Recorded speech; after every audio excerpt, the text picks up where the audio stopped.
Furnished, homey mansion dito sa BF Resort Village, Las Piñas. As in, katatapos lang nito. May 3-car garage na may automatic gate, may garden. Ang lot area nito ay nasa 380 square meters. Pagpasok mo, makikita mo na kagad yung foyer at itong napakagandang living dining area. May double height ceiling. O, di ba? Para kang nasa hotel at furnished na. Mga high-end na appliances and furniture yung nilagay dito ng may-ari. Ito yung kanyang papunta sa kitchen. Ang ganda ng kitchen. Ang laki niya. Tapos, syempre, nandiyan na lahat ng mga kitchen appliances mo. Meron din tong powder room. Ayan siya. Under the stairs, pero mataas yung ceiling. Ang floor area nito nasa mga 489 square meters. Meron ding ground floor bedroom para kung meron kang kasamang senior o basta yung mga ayaw umakit ng second floor. Meron naman siyang walk-in closet. Tapos meron din siyang very own bathroom na cozy. Fully air-conditioned lahat ng mga bedrooms. At ang maganda, may katabing theater room itong bedroom na to. Ayan, di ba? Para kang nasa movie house. 75 inches flat screen TV. Meron ding surround sound system yun. Kaya ang ganda pag nanonood ka ng mga action movies. Ito yung iyong kitchen. Tapos meron kang daily kitchen. Malinis. Maganda. Meron na ring lutuan. Merong range hood. May rep. Tapos ito na yung pinaka-utility area. Meron pa tong helper's room, driver's room, at syempre yung common bathroom nila. Tapos, centralized yung water heater. Balik tayo dito. Makikita mo rin dito sa may kitchen yung pinaka mga CCTV para naman nakikita mo yung ganap sa buong bahay. Currently, meron tong 8 CCTV cameras.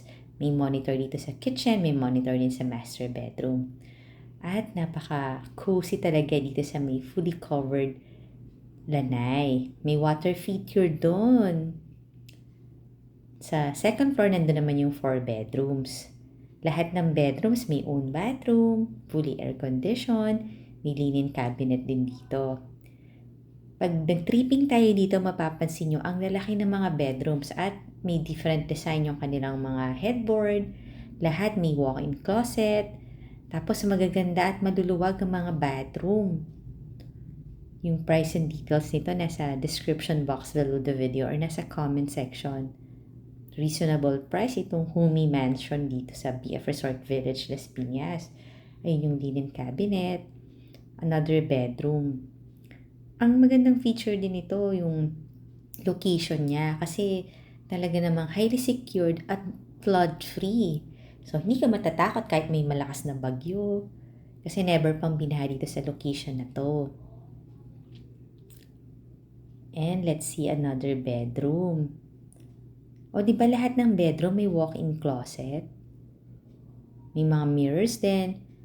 Meron naman tong hosted house tour sa YouTube channel ng Home Search Philippines. Pwede mo rin panoorin doon para talagang ma-explore mo mabuti itong magiging bahay mo. Ito na talaga yung pangmatagalang bahay kasi hindi mo talaga iwan to. Sobrang ganda ba naman? Check natin yung master bedroom. Ayan, may mga ilaw din doon sa may staircase. Sa master bedroom, meron kang sarili mong sala. Meron ka ring TV. Ayan na ang master bedroom. Maluwag siya. Tapos meron ka ding walk-in closet. May mirror din. May hair blow dryer. Tapos, sobrang ganda nitong kanilang master bathroom kasi meron pang bathtub. His and hers yung kanyang sink, pati yung mirror. O, diba? Very nice. Tapos, ang ganda rin ng mga shower niya, yung fixtures. Dito sa second floor, merong open to pillow. Ayan, dito muna tayo sa master bedroom. Pero pag lumabas tayo, kita mo na yung sala dito sa second floor. Tapos, ito nga yung open to pillow. Nakakita natin yung living area. Meron kang cute sala dito, malapit sa yung office. Ayan siya. Fully air-conditioned din. Follow and subscribe ka na ha kasi dito mo makikita ang dream house mo at marami pa tayong magagandang bahay. Pero mas maganda makita mo ito sa actual kaya call me na for tripping. Ito yung malaki niyang balcony. Very nice house sa personal. Follow and subscribe ha sa Home Search Philippines. See you!